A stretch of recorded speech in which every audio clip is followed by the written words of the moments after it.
Napaka-sweet mo naman. Kala mo talaga sweet, pero bully sa kapatid.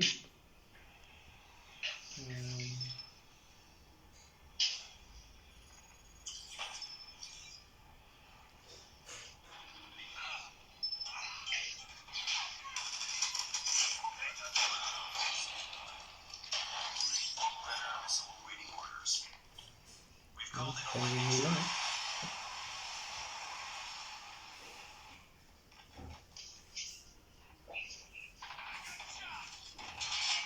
Shit.